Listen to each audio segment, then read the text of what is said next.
Mesdames, Messieurs, toute la technique de Zouk TV, bonjour. Aujourd'hui, nous avons le plaisir de recevoir M. Alexandre Ventado, conseiller territorial de la CTM, qui va nous donner quelques explications par rapport à sa fonction, ses compétences politiques et autres. En tout cas, si vous êtes sûr, écoutez pour comprendre, ne changez pas de chaîne, vous êtes bien sur Zouk TV.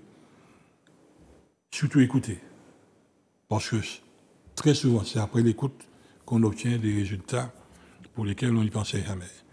Monsieur Ventado, bonjour et merci d'avoir répondu favorablement à notre invitation. Bonjour Monsieur Grabin, avec plaisir, toujours avec plaisir. Et je serais ravi de d'expliquer aux Martiniquais. Sans problème, vous avez tout le temps qui vous est permis de le faire. Et vous êtes, en termes de compétences, à la CTM? À la CTM, je suis donc élu depuis 2021. Je suis conseiller territorial à l'Assemblée, côté Assemblée, pas côté exécutif. Et j'ai la responsabilité, la présidence de 2 commissions. Il y a une douzaine de commissions à l'Assemblée. Et j'en préside 2. La première, c'est attractivité, développement économique, numérique, tourisme. Et la seconde, c'est transition écologique, énergétique, mutation climatique et pollution. Et puis j'ai également l'honneur de représenter le président du conseil exécutif à la présidence, donc je préside Martinique Développement, qui est un des 19 satellites de la collectivité territoriale et qui a pour mission d'accompagner les entreprises dans leur performance, dans leur évolution. Donc voilà. Mais actuellement, dans l'accompagnement des entreprises, on est devant une catastrophe. En fait, la situation des entreprises est extrêmement difficile. Ça ne date pas simplement, on va parler un peu de la crise sociale, ou beaucoup, mais ça ne date pas simplement de la crise sociale. Ça date déjà du Covid, qui a mis une tape bien avant au monde entier.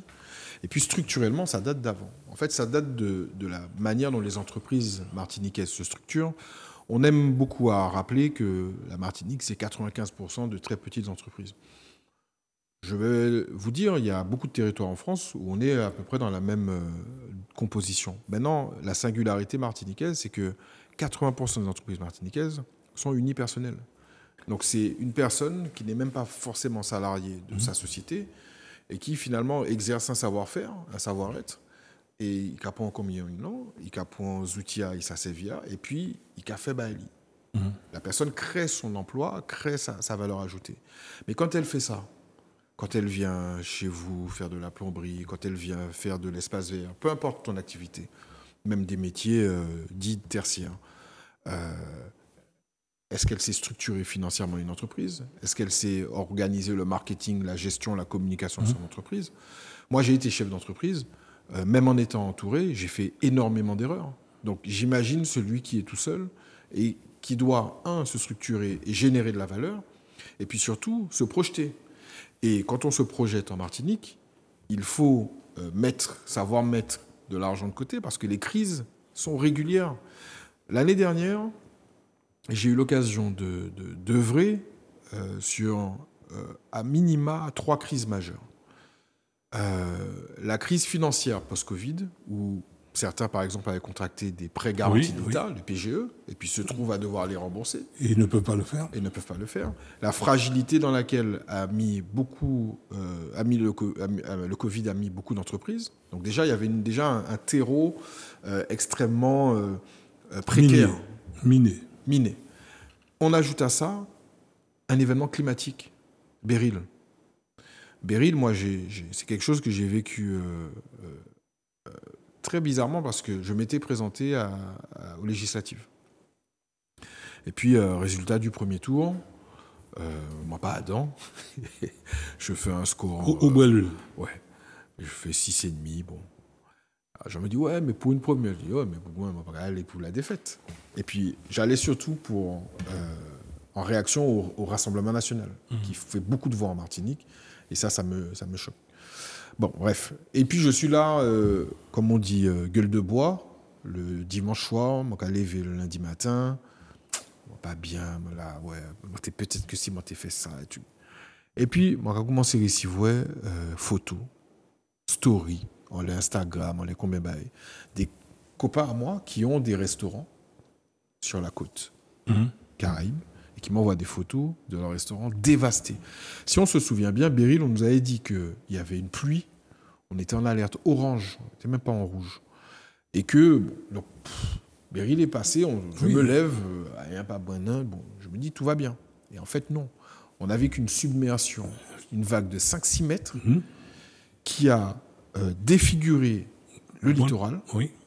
Et avec lui, alors heureusement, les dégâts en termes humains, je crois quelques blessés, mais sans plus, mais les dégâts matériels pour les populations civiles particulières et pour les entreprises ont été dévastateurs. Et donc, d'un seul coup, et c'est là l'engagement politique, l'intérêt général, tu t'oublies, quoi. Tu as ton individualité, ta défaite, au profit de, il faut se mettre sur le pont pour les entreprises.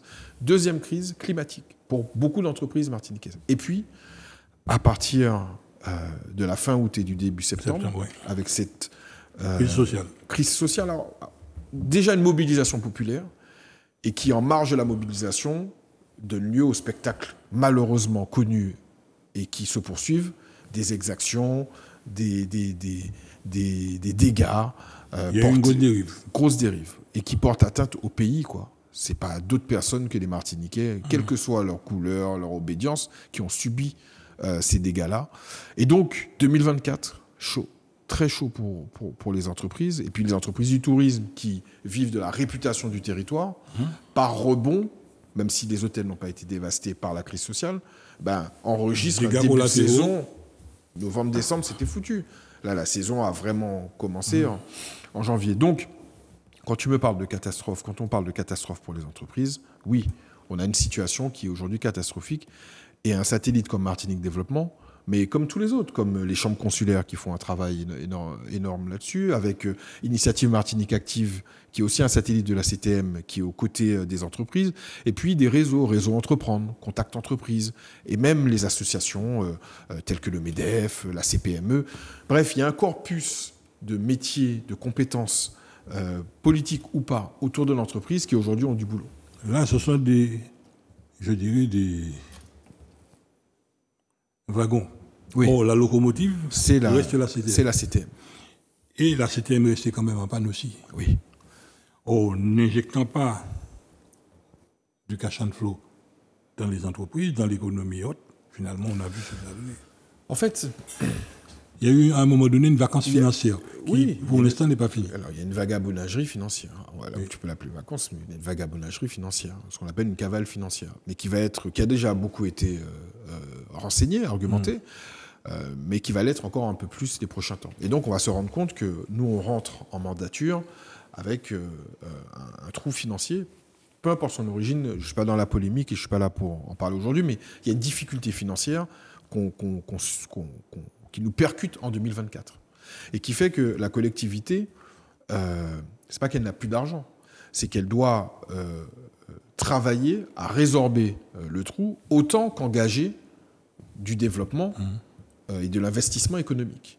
Et donc cet exercice-là qu'ont mené le président Letchimy, et je voudrais rendre hommage à Jordan Eustache, qui était directeur général des services, donc qui est parti il y a quelques semaines, c'est-à-dire un exercice de rigueur au sein de la collectivité et de vérité, de transparence avec les associations, les entreprises et les particuliers qui comptent énormément sur la collectivité. Et donc, on est dans cet exercice-là aujourd'hui. Il y a un combat politique de Serge Letchimy à récupérer, notamment sur les AIS, donc le RSA, l'APA, donc sur toutes les prestations sociales qui ne sont pas compensées par l'État, à récupérer de l'argent, et puis à avoir de l'amorçage pour pouvoir réengager l'activité financière de la CTM dans des proportions qui nous permettent de vivre et puis surtout de voir devant nous. Mais oui, il y a eu un ralentissement assez net de l'engagement de la collectivité qui aujourd'hui s'est réorganisé. Et puis il y a un fait, je ne l'ai pas placé en crise parce que ce n'est pas véritablement une crise, mais la cyberattaque, moi qui suis du digital à la base, nous a fait beaucoup de mal parce qu'elle a ralenti énormément de choses et elle a poussé, une fois qu'elle a été résorbée, une espèce d'accumulation de demandes, Et puis finalement, les collaborateurs, les administratifs ont dû faire énormément en un laps de temps très réduit. Donc tout ça, mis bout à bout, donne une situation qui est compliquée. Et aujourd'hui, on est à l'heure des solutions. L'heure des solutions pour les entreprises, c'est quoi? Je vais être très pragmatique. Auparavant, une entreprise venait au devant de la CTM en disant, voilà, j'investis 100 000 euros, est-ce que la CTM peut subventionner, m'accompagner? La CTM, si le dossier était bien monté et revêtait un intérêt pour le territoire, disait oui, on va t'accompagner sur une subvention à l'investissement à hauteur de 30%, par exemple. Donc sur les 100 000 euros, la CTM te rembourse 30 000 euros. Donc tu avances les 100 000 euros, mais dans un laps de temps long, on est d'accord, et d'ailleurs c'est aussi un des combats, mais dans un laps de temps déterminé, on va te rembourser finalement sur les 100 000 euros, 30 000 euros. Donc il y a une subvention de 30 000 euros. Aujourd'hui, qu'est-ce qu'on dit? On ne dit pas non. On dit la CTM, en tant qu'organe financier, ne peut pas seule contribuer à cet effort de subvention de 30 000 euros. Donc, ce sera la CTM plus les fonds européens. Et donc, la stratégie qui est mise en place aujourd'hui, c'est de dire aux entreprises, continuez d'être ambitieuses, continuez de solliciter la part publique à votre investissement, mais simplement, on va rentrer dans une autre ingénierie financière qui va faire que les fonds européens seront sollicités au même niveau, voire un peu plus que la collectivité locale au rang des investissements des entreprises. Et une fois qu'on a dit ça... Disons, au-delà de ce discours, il faut faire les salaires, il faut payer son banquier, les fournisseurs et tout ça. Et tout cela n'attend pas. Oui, alors, tout cela n'attend pas, mais j'ai envie de dire qu'il faut distinguer deux choses. Il faut distinguer le fonctionnement d'une entreprise. C'est-à-dire, j'ai une boulangerie, par exemple, et tous les mois, je paye l'eau, l'électricité, les salaires, les matières premières, les charges fixes et même les charges variables. Donc ça, normalement, c'est mon activité qui me permet de vendre. Après, s'il y a une conjoncture qui fait que les Martiniquais achètent moins de pain ou pas, ça, finalement, c'est tout le jeu de l'entreprise, c'est de pouvoir anticiper, réagir, etc., etc. Vendre plus cher, baisser les prix pour être concurrentiel, etc. Mais sur la phase d'investissement qui est, j'ai une boulangerie qui sort 100 pains par jour, mais je voudrais acheter une machine qui me permettra de sortir 200 pains par jour. Sauf que l'achat de cette machine-là, qui coûte 1 million d'euros, je ne peux pas le supporter tout seul. C'est là qu'intervient la collectivité. Et c'est là qu'interviennent toutes les sphères, toutes les entités d'accompagnement que j'ai citées tout à l'heure, Martinique Développement, Initiative Martinique Active, etc., pour être aux côtés du chef d'entreprise, pour arriver à porter cet investissement. Et la remarque est intéressante, quand l'entreprise vient nous voir en nous disant « j'ai du mal à payer mes salaires, j'ai du mal à payer mes loyers », on réfléchit en politique à une solution d'urgence, mais ça ne peut pas être régulier, ça ne peut pas être structurel. Une entreprise doit trouver dans sa zone de chalandise, dans son business model, les voies et moyens pour pouvoir exister et prospérer. Et dans un monde idéal, la force publique est là pour l'aider à investir, pour l'aider à grandir, et même pour l'aider à employer. Moi, il y a quelque chose sur lequel je suis quand même assez attentif et qui, aujourd'hui, en tout cas, je fais attention à ce que ça ne dérape pas, que ça ne patine pas trop, c'est l'aide à l'emploi. Moi, à titre personnel, quand j'avais ma société, j'ai sollicité 3 ou 4 dispositifs d'aide à l'embauche de la CTM. Pépinière, jeunes cadres, des dispositifs qui permettaient d'embaucher. Si demain la CTM aide moins ou n'aide plus, directement, c'est l'emploi qui va être compliqué, menacé. Donc, oui, la CTM va intervenir sur une démarche, j'ai envie de dire, de fonctionnement de l'entreprise, mais toujours dans une démarche d'investissement. C'est une complémentarité. Une complémentarité. Et si on ne raisonne pas en complémentarité, on a un problème dès le départ de son activité. Alors, quand je dis ça, il y a également des corps de métier qui, eux, inscrivent la contribution publique dans leur quotidien. Si on parle du BTP, par exemple, la commande publique, c'est 30-40%. Sinon plus. Sinon plus, mais en moyenne, de la commande globale d'un entrepreneur en bâtiment. Et dans ce cas-là, si la CTM, sur les près de 70 établissements scolaires, ne fait pas appel à un maçon, à un électricien, etc., c'est un manque à gagner qui est là, qui est sonnant et trébuchant. Donc c'est là qu'on peut challenger les collectivités, les 34 communes, les 3 EPCI, la collectivité territoriale, en disant, les copains, où est-ce qu'on en est ? Oui. Est-ce qu'il y a, sur le carnet de commandes, est-ce qu'il y a matière à ce que demain je puisse candidater et si je remporte, que je puisse travailler Et être payé. et être payé. C'est surtout ça, la clé de voûte. Première réponse, oui, il y a des travaux. Il y a une liste qui a été éditée et qui est mise à jour, et il y a un dialogue qui s'est ouvert et renforcé avec le monde du BTP pour leur donner de la visibilité sur les investissements publics. Première des choses. En revanche, on est toujours long. C'est là tout le gros problème. Trop long. Le temps de réponse est trop long. Le temps de réponse. On est comme un vieux diesel.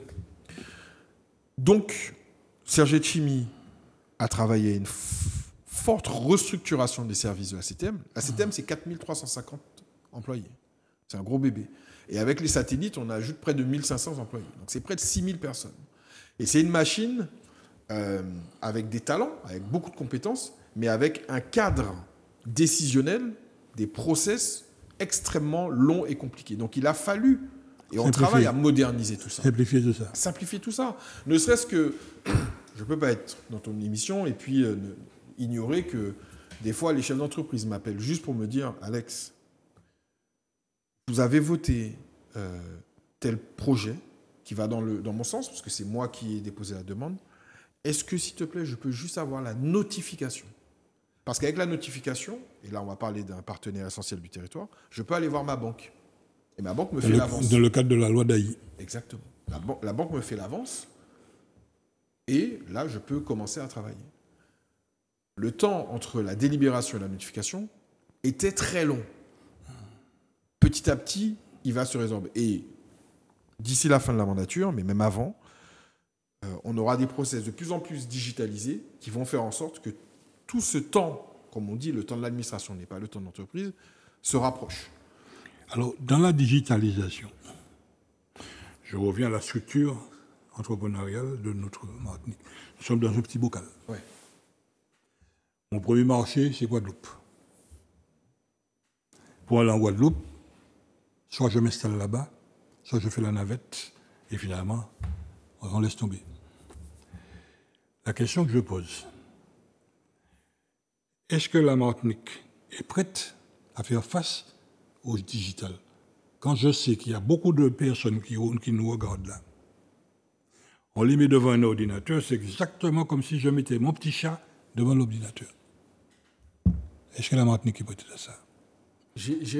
Et qu'on ne peut pas parler créole. J'ai fait... ChatGPT qui a parlé créole. Hein?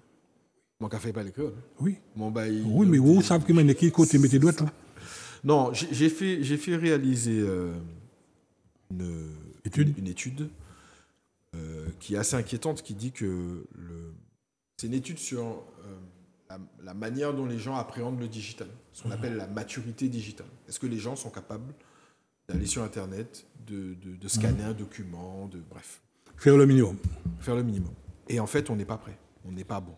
On n'est pas bon pour plein de raisons, parce qu'on a une population qui est vieillissante et qu'il y a beaucoup de gens qui ne sont pas nés avec un ordinateur. Ils ne sont même pas nés avec un téléphone portable. Également parce qu'on est dans une culture beaucoup d'oralité, mais même dans notre mode de travail. Donc tout ce qui est mail, etc., ça arrive un peu comme partout, mais un peu moins puissamment qu'ailleurs. Puis parce qu'on est isolé, on est une petite île française dans un espace américain, on va dire caribéen, mais presque américain. On a une richesse dans une zone pauvre et pauvre dans une zone riche. Exactement. Ça, on va en reparler parce qu'avec l'entrée à la CARICOM, c'est un sujet. Donc, les Martiniquais doivent être beaucoup mieux accompagnés, beaucoup mieux formés et beaucoup mieux armés pour pouvoir répondre aux nouveaux défis. Ça, on y travaille. Ça, j'y travaille. J'ai présenté un schéma numérique il y a à peu près un peu plus d'1 an qui donne lieu à un certain nombre d'actions. Un des objectifs, c'est de digitaliser 100% des entreprises martiniquaises. D'ici à la fin du mandat, on se donne comme objectif que 100% des entreprises martiniquaises sachent utiliser, ne serait-ce que, quand je parle de ça, il faut que... Soumissionner. Soumissionner, ça fait payer. Présenter des comptes. Par exemple. C'est là l'échec. Quand demain, tu vas demander une subvention, et puis qu'on te dit, oui, il n'y a pas de souci, vous inscrivez votre demande dans Chorus ou dans un logiciel. Si nous ne l'avons pas même mis en ordinateur avec mon café. Donc, il faut que ces entreprises-là soient en capacité de répondre à la demande digitale. Il faut que la marchande qui vend ses pistaches au carnaval sur le bord de la route ait un petit boîtier SumUp, sans citer de marque, pour pouvoir prendre ta carte bleue. Parce que tu as de moins en moins de gens qui ont de l'espèce sur eux. Et c'est une forme de digitalisation. Donc, ça va même jusque-là. Donc, d'abord, digitalisation de l'économie martiniquaise. Enfin, pas d'abord, mais digitalisation de l'économie martiniquaise. Et puis, engager les Martiniquais à mieux comprendre le digital, quel que soit leur âge. Et là, ce n'est pas que la CTM. On travaille beaucoup, par exemple, avec la MILSEM, avec les missions locales du centre, du nord et du sud. Il y a beaucoup d'associations de proximité qui vont éduquer les gens dans des tiers-lieux, dans des cyberbases, pour leur montrer comment ça fonctionne. Les communes font également un travail formidable, via des CCAS, mais via tout un corpus d'associations. Et donc, ce n'est pas simplement une action collectivité territoriale, mais c'est une action collective. Il y a 34 communes dont c'est le sujet. Je parle avec tous les maires, je parle avec Génie Dulis, avec Didier Laguerre, quelle que soit la taille de la commune, ils ont des usagers qui sont complètement perdus par rapport à ça. Et donc, pour faire leur démarche, c'est très compliqué. Et puis, pensons aux non-martiniquais qui sont sur notre territoire. Qui, des fois, sont très en avance par rapport à nous. Qui, des fois, sont très en avance ou qui, des fois, pour qui la barrière de la langue est un problème. Donc, tu ajoutes la barrière de la langue à la barrière digitale. Et je pense aux Saint-Luciens, aux Dominicains, aux Haïtiens, à toutes sortes de pays et de personnes vivant en Martinique, provenant de différents pays, qu'il faut aussi embarquer. Parce qu'on est une terre plurielle. Donc oui, il faut faire un effort. Encore, on n'a pas encore finalisé la digitalisation. Et ce que je dis beaucoup depuis quelques mois, c'est attention. L'arrivée des réseaux sociaux, ça a déjà été compliqué. Mais quand tu regardes bien, quand tu disais tout à l'heure que les Martiniquais, tu mets certaines personnes derrière un ordinateur, c'est comme si tu mets un chat derrière un ordinateur, oui, c'est vrai. En revanche, tu mets des personnes derrière WhatsApp, et ça, c'est vie. WhatsApp, beaucoup de Martiniquais savent se servir, même des personnes âgées, etc., ont compris le fonctionnement de WhatsApp. Donc, c'est aussi adapter peut-être les politiques publiques à l'outil que les Martiniquais sont capables de pouvoir maîtriser. Et pas seulement les Martiniquais, de manière... Et de se fixer un délai, par contre. De se fixer un délai. Et puis, ce dont on parle beaucoup en ce moment, j'en ai parlé tout à l'heure, l'intelligence artificielle, il faut faire très attention. Parce que ceux qui ont déjà du mal avec le digital classique, s'ils ne rentrent pas dans ce wagon-là, ils n'auront, dans le monde professionnel, par exemple, beaucoup de personnes n'auront plus d'utilité. Parce que c'est un outil qui devient aussi puissant que l'informatique lui-même. C'est comme si, dans les années 90 ou 2000, tu avais quelqu'un qui se sert d'un crayon et d'un papier, et puis à côté, quelqu'un qui se sert d'un écran, d'un clavier et d'une souris. Celui qui est au papier, il est déclassé, puisqu'on est rentré dans les années 80 dans une grande informatisation, en Martinique comme ailleurs. L'intelligence artificielle va provoquer une cassure aussi forte entre ceux qui savent s'en servir et ceux qui ne savent pas s'en servir. Par contre, l'intelligence artificielle ne va pas pouvoir me faire mon courbouillon pour ce midi. Non. Il ne va pas pouvoir me faire mon blaf, me faire mon lit. Et c'est là où, justement, nous disons, bravo pour ce type de modernisation. C'est très performant tout. Mais en même temps, il y a une partie qu'il ne faut pas laisser sur le bord de la route. Tu sais, c'est un débat presque philosophique qui nécessiterait en soi une émission parce que, alors, l'intelligence artificielle ne va pas te faire ton courbouillon, ton blaf. Bon, c'est vrai. Et tant mieux. Mais l'intelligence artificielle, demain, sur des métiers pénibles, quand tu prends un entrepôt, par exemple, Oui. il y aura moins d'ouvriers, moins de travailleurs, parce que l'intelligence artificielle va pouvoir commander à des robots qui, eux, vont pouvoir faire le travail à la place. Mais il ne va pas pouvoir me battre mon béton, ni l'outiller. Non, mais ça veut dire quoi, du coup? Ça veut dire que tu vas avoir des métiers qui auparavant existaient, Qui vont disparaître. La question est, comment on forme nos jeunes demain? À quoi on les forme? Tu sais, ça me rappelle ce qui m'a beaucoup interpellé ces 3-4 dernières années, quand le président Macron parle beaucoup de la réindustrialisation française. Il faut réindustrialiser la France. Dunkerque va avoir des méga factories, des gigafactories. On va remettre des gens dans les usines, etc., etc. Et en fait, la question que je me suis posée, j'ai une petite fille de 12 ans. Est-ce que j'ai dit à ma petite fille de 12 ans, ben demain, peut-être que tu seras ouvrière spécialisée? Est-ce que je l'éduque comme ça? Non. Tu éduques toujours ton enfant, en tout cas depuis une vingtaine, trentaine d'années, pour qu'il soit médecin, avocat, pas ça, qu'il fasse de la pub, qu'il fasse toutes sortes de choses. Faire un plombier, il va créer ça. Tu ne l'éduques pas à être plombier. Or, la valeur finale, elle sera sans doute là, peut-être, à la fin dans les 10 doigts. Dans ce que tu es capable de transformer, de créer, et que la machine va t'accompagner à faire, mais ne pourra pas faire à ta place. Donc, c'est un débat qui est très intéressant, qui est crucial, et qui touche à encore plus que la transformation digitale, etc., mais aussi à l'éducation des enfants. Et à la CTM, j'ai rencontré hier les agents qui s'en occupent, on est en train de travailler sur une GPEC. Ce qu'on appelle une GPEC, c'est une gestion prévisionnelle de l'emploi et des compétences, pour pouvoir dire, dans les 5-10 prochaines années, quels seront les emplois des Martiniquais, et du coup, dans quelle filière, quelle formation il va falloir mettre en place pour pouvoir donner de l'emploi aux Martiniquaises et aux Martiniquais. Et c'est très intéressant parce que ça t'oblige à te projeter, à voir très loin et à te dire quelle sera la Martinique de dans 10 ans. Est-ce que dans 10 ans, est-ce qu'on aura des voitures autonomes? Donc, on parlait tout à l'heure en off du transport en Martinique, mais est-ce que dans 10 ans, on aura besoin de chauffeurs? C'est une vraie question. C'est pas... Il y a une époque, c'était de la science-fiction, mais tu vas à Los Angeles, tu as des taxis sans chauffeur. Hein. Par contre, ça tombe bien.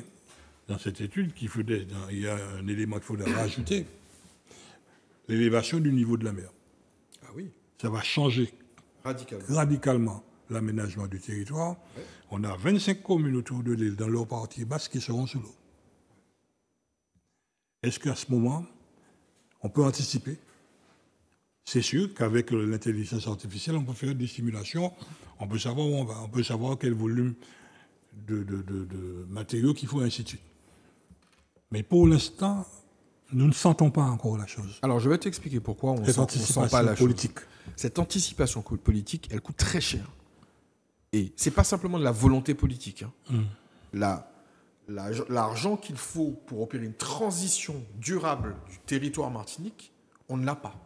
Je te le dis, on ne l'a pas. Oui, mais la diaverti pas qu'à tuer Famacaille. On prévoit dans 10-15 ans, même pas 20 ans, 30 ans. Si on ne prend pas les mesures, on sera obligé de quitter l'île. Je vais te dire mon... Ce seront des migrants climatiques. Je vais te dire mon sentiment, de manière très franche. Et factuelle. La Martinique a toujours été sur un autre rythme que la France hexagonale. Et quand la France hexagonale opérait ces transitions, quelles qu'elles soient, industrielles, etc., il y avait toujours un temps de latence avec la Martinique. La crise du chlordécone, c'est ça. C'est nous, on prend une décision, mais vous, on vous autorise à prendre plus de temps. Ce principe d'exemption, il est mortel. On le voit avec le chlordécone. Pourquoi une exemption? On est des humains comme vous. Donc, normalement, si vous dites non, on doit dire non dans la seconde près. Il n'y a pas d'affaire on a le droit un peu plus longtemps. Pourquoi je te parle de ça? Parce que dans la transition climatique, j'ai peur qu'on nous dise, ben voilà, les nouvelles lois du littoral, de l'entité Baudeland-May, 50 pages géométriques, sont définies dans le Pays Basque et à Nice à ce niveau-là. Mais vous... Attendez. on vous autorise pendant 5, 10, 15 ans de plus à faire. Et pas plus tard qu'hier, on a voté sur le carburant propre des grands navires une forme d'exemption. Et je l'ai soutenu, cette exemption-là, parce qu'aujourd'hui, on n'a pas les moyens financiers de pouvoir donner du carburant propre et n'autoriser que les navires qui fonctionnent au carburant propre. Donc on va fonctionner sur un système d'exemption. Mais ce qu'il faudrait je ne dirais même pas dans un monde idéal, dans un monde républicain, c'est que la France se dise, écoutez, on ne peut pas loger une île qui vit de l'approvisionnement maritime, qui soit touristique ou fret, au même rang que Sarcelles ou que Strasbourg. Il faut leur donner plus de moyens pour pouvoir engager des transitions qui, pour nous, sont importantes, mais pour eux, sont vitales. Et donc, c'est là où je dis, Manuel Valls vient la semaine prochaine, c'est là où je dis que la discussion qu'on doit avoir avec le gouvernement, c'est pas d'être au même niveau, mais c'est d'être au-dessus, puisqu'on a plus de fragilité, plus de contraintes. Et permettre l'adaptation. Et que, du coup, pour être au niveau de la République, de l'ensemble républicain, ben, il faut nous donner un ballon supplémentaire. Parce que sinon, tu vas nous imposer des normes de transition énergétique, de trucs, etc., sans nous donner plus de moyens. C'est pas logique. Donc, c'est là où, finalement, tu as raison. Il faut projeter le pays dans les 20, dans les 30 ans. Mais cette projection, crois-moi que Serge Etchimi, moi et puis les élus concernés, que ce soit Nicaise Moroz sur l'agriculture, que ce soit Mérine sur l'économie bleue, on l'a déjà en tête. Mais les montants à mettre en face, ils sont plus importants. Regarde l'éolien offshore, l'éolien en terre. On est en train de se casser la tête à essayer de faire entrer des petits ronds dans des grands carrés. Alors qu'il faudrait on a déjà présenté des plans, mais il faudrait que la France hexagonale, l'État central, dise sur le territoire martinique, on n'est pas à se dire qu'il faut une transition mixte, etc. Il faut une souveraineté énergétique totale. Et comme ils n'ont pas le nucléaire, la France a le nucléaire. Donc ça passera par d'autres biais. Il faut leur donner des moyens supplémentaires d'avoir cette souveraineté énergétique que le territoire hexagonal a aujourd'hui. D'ailleurs, une des raisons pour laquelle on n'a pas sombré avec la crise ukrainienne, c'est que le parc nucléaire français était existant. Donc il fallait le rénover, mais il était existant. Donc pourquoi je te dis tout ça ? Parce que pour opérer la Martinique des 10, 20, 30 prochaines années, il faut également que la France considère qu'on a un territoire particulier et qu'il faut y mettre des moyens particuliers. Ce n'est pas juste une question de volonté politique. En dehors de ça, locale en tout cas. En dehors de ça, L302 du Code de l'urbanisme, la concertation. À la limite, il faudra peut-être rajouter encore notre tiret, l'acceptation. Quand on sait que sur le terrain, nombreuses personnes, nombreuses associations ne parviennent pas à œuvrer, parce que derrière, il faut les démolir. Est-ce que ça, c'est pas vital, c'est pas un élément qu'il faut éradiquer définitivement? Je prends la question de l'eau et de l'assainissement. Tu parles de tourisme. Quand nous regardons les résultats, nous nous baignons dans une fosse septique en Martinique. Quand on regarde toutes les analyses hautes. Quand on alerte dessus, on met au pilori. D'ailleurs, la Cour des comptes donne des éléments que nous dénonçons depuis des années sur la question de l'eau et de l'assainissement. Est-ce que là, tu ne penses pas qu'il y ait une urgence d'accepter que l'autre puisse porter son grain de sel pour le rentrer en conflit? Moi, dans la majorité à laquelle j'appartiens, et en droit de fil du PCE, on est à l'écoute de tout le monde. J'entends ce que tu me dis, et je sais qu'on a voulu faire taire au profit d'intérêts, ceci, cela. Mais je te réponds pour ce qui me concerne, moi, et pour ce que je vois du travail que je mène, notamment aux côtés de Serge Etchimi, on est à l'écoute des lanceurs d'alerte et des associations. Je t'emmène sur un autre terrain, mais on est tellement à l'écoute que pendant la crise sociale, j'ai mené des discussions avec le HARPRAC sans me poser la question de qui ils étaient, de ce qu'ils voulaient, mais parce qu'ils ont lancé une alerte et qu'il ne s'agissait pas de pouvoir l'ignorer ou essayer de l'enfermer. Donc, sur la question écologique et des associations comme celle que tu représentes, ou la Sopamar, etc., qui sont là pour faire un travail de terrain, d'avertissement et de proposition, évidemment qu'il faut les prendre en compte et les mettre à l'écoute. Mais dans les comités auxquels je participe, sur les questions écologiques notamment, en tout cas de mon point de vue, il y a une considération. Maintenant, dans les faits dont tu parles, qui ne sont pas de ma prérogative immédiate, mais évidemment je m'y intéresse, on peut être martiniquais et ne pas s'intéresser à l'eau, oui, il y a parfois pu avoir des manquements, mais en tout cas, ce que je dis, c'est que à la CTM, à la fois ma porte et celle du PCE sont ouvertes à écouter et à comprendre, pour prendre l'intitulé de ton émission, tous ceux qui ont fait un travail de fond et ont renseigné quelque chose qui pourrait aider à l'intérêt général. Et je l'ai eu pas plus tard qu'il y a quelques semaines sur l'éolien, où un citoyen martiniquais est venu avec un dossier très bien monté pour m'alerter sur la manière dont étaient exploitées les éoliennes dans le nord de l'île. Je n'ai pas mis le dossier dans un coin en me disant « Ah, c'est peut-être problématique ». J'ai étudié le dossier, j'ai demandé au service de l'étudier, j'ai rencontré ce Martiniquais, et à partir de ça, on a tiré des conclusions, on a expliqué, et puis c'est quelque chose qui aujourd'hui est dans ma pensée pour les investissements à venir. En termes d'investissement, nous pensons qu'il y a urgence. Qu'il y a urgence concernant l'élévation du niveau de la mer. Oui. Faisons un travail avec les géomètres actuellement, l'ADA et autres. On va solliciter des politiques pour qu'on puisse faire ce qu'il faut pour mener une vraie étude sur la fermeture de la baie de Fort-de-France pour sauver la mise. À quel niveau? Au niveau de... En Darley, ouais. Cassilotte, tu es obligé de faire une digue avec une écluse. Autrement, quand nous sommes dans le golfe du Mexique, les grands scientifiques nous disent qu'on aura une élévation de 3 mètres. Le poumon de la Martinique, le cœur de la Martinique, toute la Martinique se trouve dans ce bassin versant-là. Une île sans aéroport, sans port, sans électricité, au chouchoute. Donc il faut protéger ça. Il faut mener les études pour voir.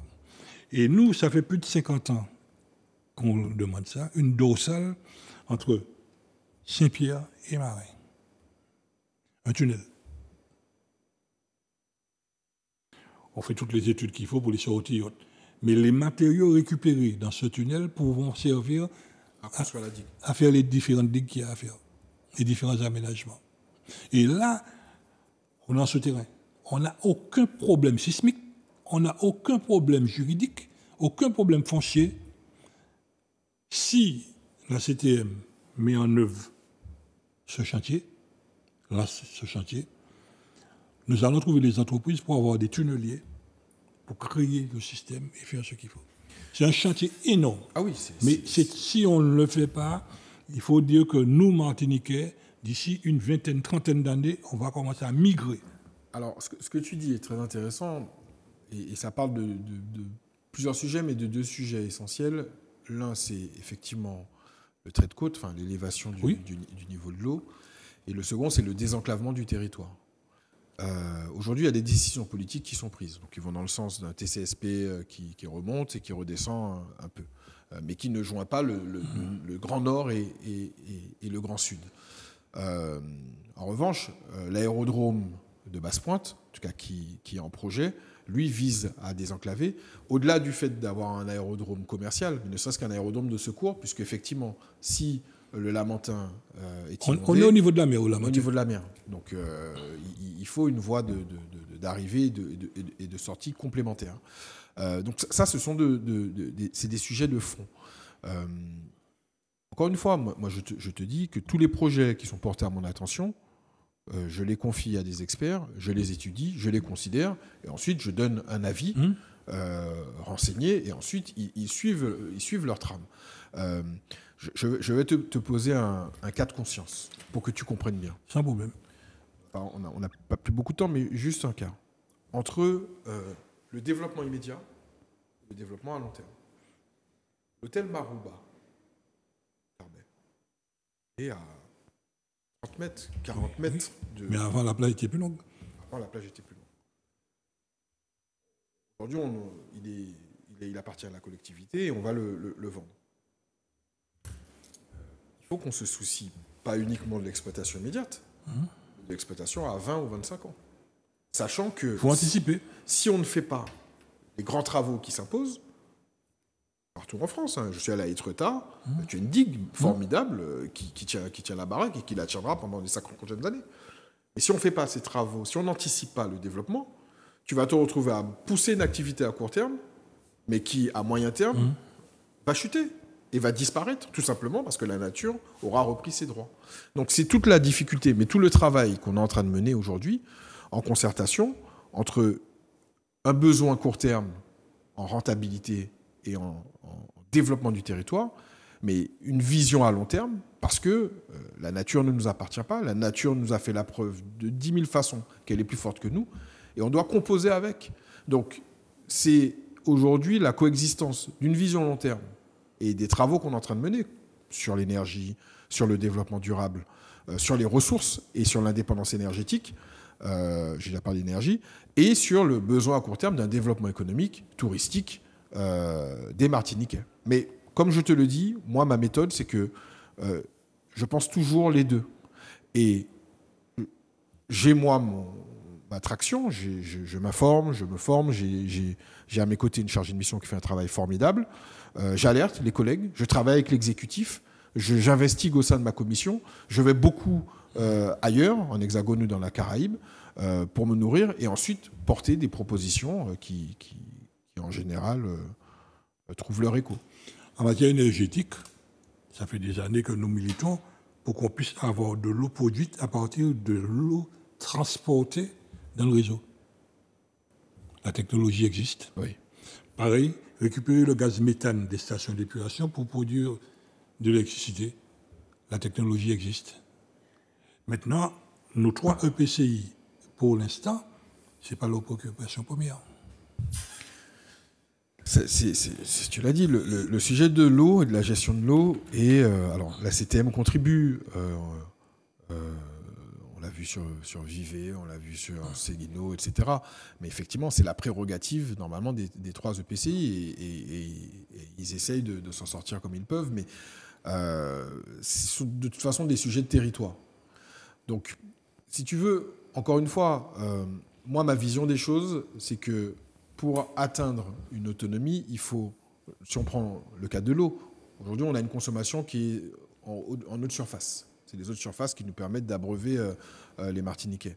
Mais on doit absolument considérer déjà comment on fait l'alternance entre les périodes fortes et les périodes de sécheresse.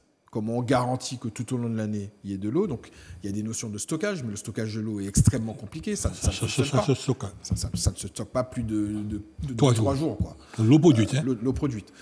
Et donc, du coup, c'est quoi les solutions alternatives? Et une fois qu'on a l'élément eau, comment il peut aussi produire de l'énergie? Et donc, on a un chantier à Saint-Pierre en prévision sur un système de barrage, le STEC, qui, à partir de l'eau, produirait de l'énergie. Donc, si tu veux, tu as un entremêlement d'une matière première qui est instable, pas instable en elle-même, mais qui est instable sur sa récurrence, et qui peut être également productrice d'énergie. Donc, encore une fois, ce sont des sujets qui sont à l'étude. L'objectif, c'est d'arriver à mettre tout le monde autour de la table en même temps sur une problématique simple. Et quand je dis tout le monde, ce n'est pas simplement les EPCI, ni la CTM, mais également l'État.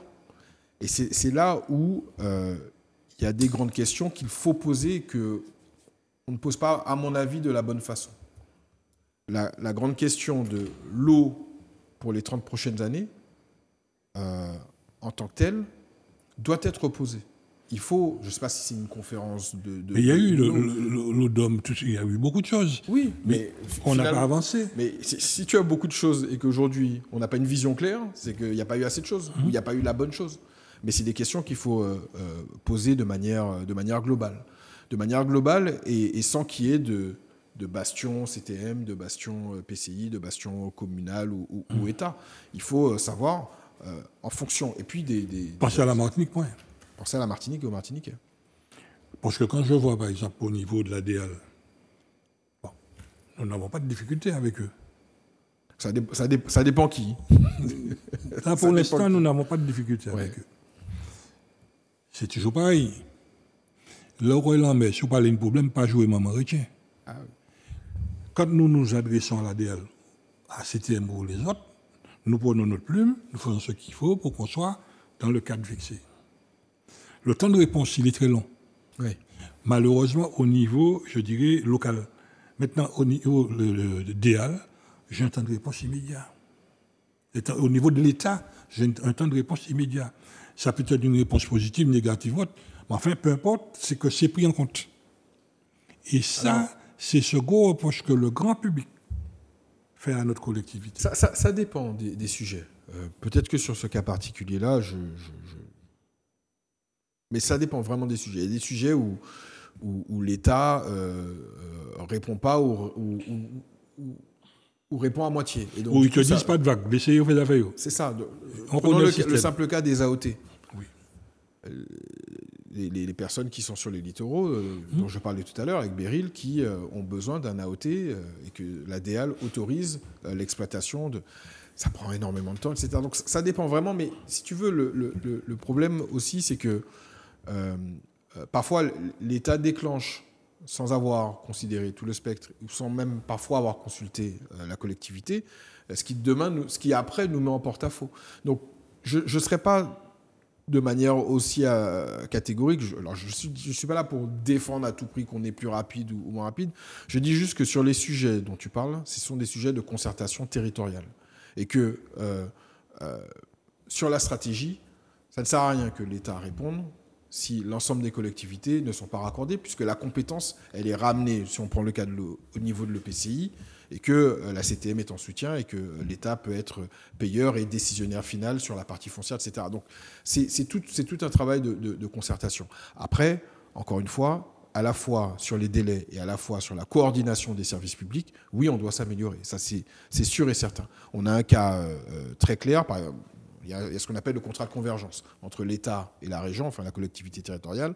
Des fois, l'État est plus rapide à prendre une décision et donc le porteur de projet va dire l'État m'a déjà répondu, sauf que parfois l'État ne nous a pas concertés et que nous, notre réponse n'est pas forcément la leur. Donc il y a à la fois sur le délai et sur la concertation entre nous mieux à faire et on est en train de s'améliorer. Ça, c'est pas la bonne nouvelle, mais en tout cas, c'est l'engagement qu'on a pris. Mais il y a beaucoup de fois où l'État est trop lent dans sa réponse ou trop vague et où ça peut pénaliser des projets, comme parfois la collectivité.